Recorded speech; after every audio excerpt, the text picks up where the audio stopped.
The 1930s was a decade caught between two worlds. On one hand, the world was reeling from the Great Depression. On the other, it was an absolute golden age for automotive engineering. In Great Britain, this friction gave birth to some of the most beautiful, innovative, and downright legendary cars ever to turn a wheel. From the tiny, affordable runabouts that put the British working class on motorized wheels, to sweeping, coach-built Art Deco monsters built for the ultra-wealthy, the 30s had it all. Today, we are counting down the top 10 British cars of the 1930s that defined an era of speed, elegance, and sheer mechanical grit. Hit that subscribe button, buckle up, and let's take a trip back in time. We start our list with the car that kept Britain moving during the toughest economic times, the Morris 8. Launched in 1934 to take on the massive success of the Ford Model Y, the Morris 8 was a masterclass in affordable reliability. Powered by a small 918 cubic centimeters side-valve four-cylinder engine, it generated just 23 horsepower. That doesn't sound like much today, but it could hit a respectable 58 miles per hour, approximate 93 kilometers per hour. What made the Morris 8 a triumph was its value. For just around 120 pounds, a working-class family could own a real car with hydraulic brakes and a 12-volt electrical system, features often reserved for luxury vehicles. By the time production paused for World War II, nearly 250,000 had been built. It was simple, unpretentious, and the true backbone of British motoring. Next up at number 9 is a car that technically started in the 1920s, but reached its absolute peak of refinement in the 1930s, the legendary Austin 7. By the 1930s, the Austin 7 had evolved into models like the Ruby Saloon and the Sporty Nippy. If you look at this little car, it looks tiny, almost like a toy. But do not underestimate the baby Austin. This car single-handedly wiped out the three-wheeled cycle cars that dominated the UK market. It used a tiny 747 cubic centimeters engine, but it was laid out exactly like a full-sized car. The Austin 7 was so successful that its chassis and engine design were licensed around the world. In fact, the very first BMW car, the Dixie, was just a licensed Austin 7. It's the grandfather of the modern compact car, and the 1930s versions brought comfort and styling to a brilliant design. At number 8, we move into the realm of the enthusiasts with the Riley 9 Kestrel. Riley's slogan at the time was "as old as the industry, as modern as the hour," and the Kestrel proved it. Introduced in the early 30s, the Kestrel was one of the very first mass-produced cars to embrace true aerodynamics. Look at that gorgeous, flowing fastback styling. It looked like it was moving fast, even when standing perfectly still. Under the hood sat the famous Riley 9 engine, a 1,087 cubic centimeters twin-cam inline-4 designed by Percy Riley. It was a masterpiece of efficiency, revving freely and giving this lightweight saloon genuine sporting credentials. Riley cars were built for people who loved the mechanical art of driving, and the Kestrel was the ultimate expression of everyday 1930s futurism. Number 7 brings us our first pure high-performance beast, the Talbot 105. Designed by the brilliant engineer George Rush, the Talbot 105 was created with one goal in mind: to dominate sports car racing. Powered by an incredibly smooth 3-liter overhead valve straight-six engine, it pushed out around 140 horsepower in racing trim. In 1931 and 1932, these cars took the racing world by storm, placing third at the 24 Hours of Le Mans and dominating the grueling Alpine trials. It was famous for its incredibly high build quality and an exhaust note that sounded like a tearing sheet of canvas. The Talbot 105 proved that British engineering could comfortably go toe-to-toe with the fastest machines in Europe. You cannot talk about 1930s British motoring without talking about MG.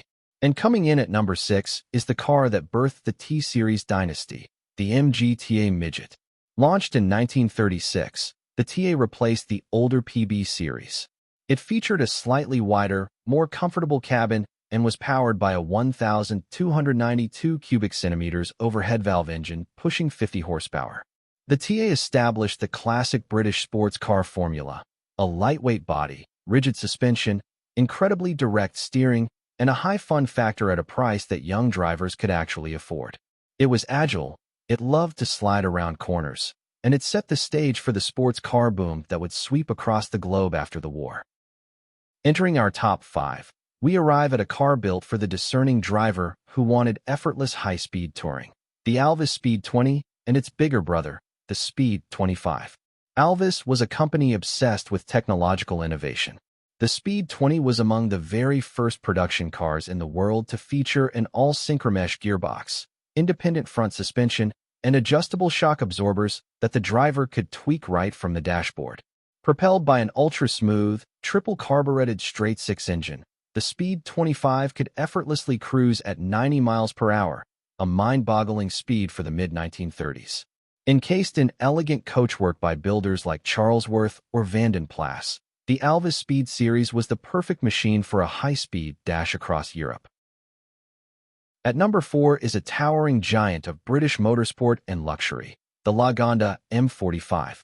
If you wanted to go fast in absolute luxury in 1934, you bought a Lagonda. The M45 was powered by a massive, unstressed 4.5-liter six-cylinder engine sourced from Meadows. It produced immense torque, allowing the car to glide up hills in top gear while carrying heavy, luxurious bodies. But don't let the luxury fool you. Modified versions were absolute track monsters. In 1935, a Lagonda M45 Rapide shocked the automotive world by winning the 24 Hours of Le Mans outright, beating out heavily favored Alfa Romeos. It was an incredible mix of brute force, high luxury, and competitive endurance. Taking the bronze medal at number 3 is the undisputed definition of luxury, royalty, and presence, the Rolls-Royce Phantom 3. Introduced in 1936, the Phantom 3 was a technological tour de force. It was the first, and until the 21st century, the only, Rolls-Royce to be powered by a massive V12 engine. This 7.3-liter powerhouse featured an aluminum alloy cylinder block and pushrod-operated overhead valves, running in near-absolute silence. The Phantom 3 was massive, heavy, and cost an absolute fortune. Only the wealthiest individuals, Hollywood stars, and heads of state could afford one. The chassis alone was sent to the finest coach builders in the world to create bespoke masterpieces. It represents the absolute pinnacle of pre-war luxury engineering. Our runner-up at number 2 is the car famously marketed as the silent sports car, the Derby Bentley. After Bentley went bankrupt in 1931, it was secretly bought out by their arch-rivals, Rolls-Royce. Purists worried that the raw, racing DNA of W.O. Bentley's creations would be lost. But what emerged from the Rolls-Royce factory in Derby was something entirely new and beautiful. Taking a highly tuned Rolls-Royce engine and matching it with a superb, agile chassis, the 3.5-liter and later 4.25-liter Bentleys combined effortless sports car handling with the whisper-quiet refinement of a Rolls-Royce. It was a sports car for gentlemen, reliably fast, staggeringly elegant, and built to cross continents without breaking a sweat. Here it is, our number 1 British car of the 1930s, the breathtaking SS Jaguar 100. Before the company officially changed its name to Jaguar after World War II, they were known as SS cars. In 1936, they launched the SS 100. The 100 stood for its theoretical top speed of 100 miles per hour, approximate 160 kilometers per hour, powered by a brilliant 2.5-liter and later 3.5-liter overhead valve engine developed with help from Harry Westlake. But just look at it. The SS Jaguar 100 is widely considered one of the most aesthetically perfect sports cars ever designed. The incredibly low stance, the sweeping front wings that flow all the way to the rear, the massive headlights. It is Art Deco sculpture on wheels. Best of all, it cost a fraction of what a contemporary Bugatti or Alfa Romeo did, offering world-class performance and unmatched style to the passionate enthusiast. It didn't just define British cars of the 1930s. It set the design DNA that Jaguar would ride for the next half-century. From the tiny Austin 7 to the roaring SS Jaguar 100, the 1930s proved that British automotive engineering was remarkably resilient, endlessly creative, and undeniably beautiful. Which of these 1930s icons would you want sitting in your dream garage? Let me know in the comments below.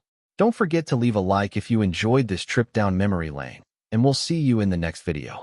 Drive safe.